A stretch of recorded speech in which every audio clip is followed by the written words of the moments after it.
বাংলাদেশের প্রবেশের অপেক্ষায় ভারতের পশ্চিমবঙ্গের হাকিমপুর চেকপোস্টে শত শত মানুষ। শুক্রবার ভারতীয় সময় দুপুর পর্যন্ত বিএসএফের কাছে নতুন করে নাম লিখেছেন বাংলাদেশি নাগরিক দাবি করা ১১৬ জন। এদিকে সীমান্ত এলাকা ও হোল্ডিং সেন্টারে অবস্থান করছেন প্রায় ৫০০ জন। পশ্চিমবঙ্গের হাকিমপুর সীমান্ত বাংলাদেশে ঢোকার অপেক্ষায় বহু মানুষ। গেল কয়েকদিন ধরেই সীমান্ত এলাকায় এই একই দৃশ্য। ভারত সরকারের দাবি, সীমান্ত জড়ো হওয়া মানুষগুলো বাংলাদেশের নাগরিক। ভারতীয় সীমান্তরক্ষী বাহিনী বিএসএফের খাতায় নাম লিখিয়ে বাংলাদেশ ঢোকার অপেক্ষায় তারা।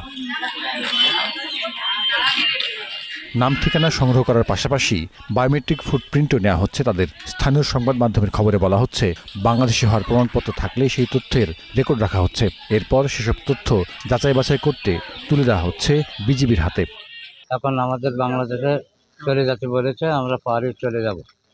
এখানে আসছেন কেন? এখানে এসে আমরা বিএসএফ কাজ ধরা দিছি, তারপরে তারা আমাদের পার করে দেবে।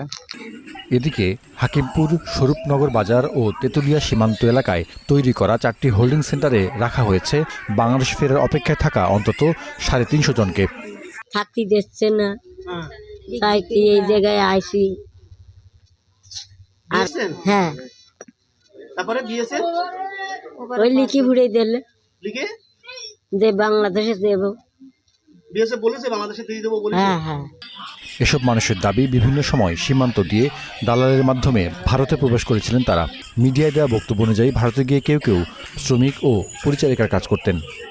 কোনো কাগজপাতি হয়নি, কোনো কাগজপাতি আমাদেরকে হয়নি। আমাদের আরও গ্রামের লোক কোনো হেলো করি না, আমাদের দেখলে আরও মানে ভাড়ায় থাকতাম তো আমাদের লোকে দেখতে পেতাম। শুধু দুটো খাবার জ্বালায় ভাড়ায়। এখানে এসছেন কেন? এখানে বিএসএফের কাছে সমর্থন করার জন্য, বাংলাদেশ যাওয়ার জন্য এসেছি। পশ্চিমবঙ্গে বিজেপি সরকার ক্ষমতায় বসার পর থেকেই নথিবিহীন নাগরিকদের বিরুদ্ধে কঠোর ব্যবস্থা নেওয়ার তোড়জোড় চলছে। রাজ্যের মুখ্যমন্ত্রী শুভেন্দু অধিকারীর নির্দেশে তৎপর হয়েছে প্রশাসন। এরপর থেকেই সীমান্তে ভিড় বেড়েছে ভারত ছাড়তে আগ্রহী মানুষদের। Zahidur Rahman, Star news.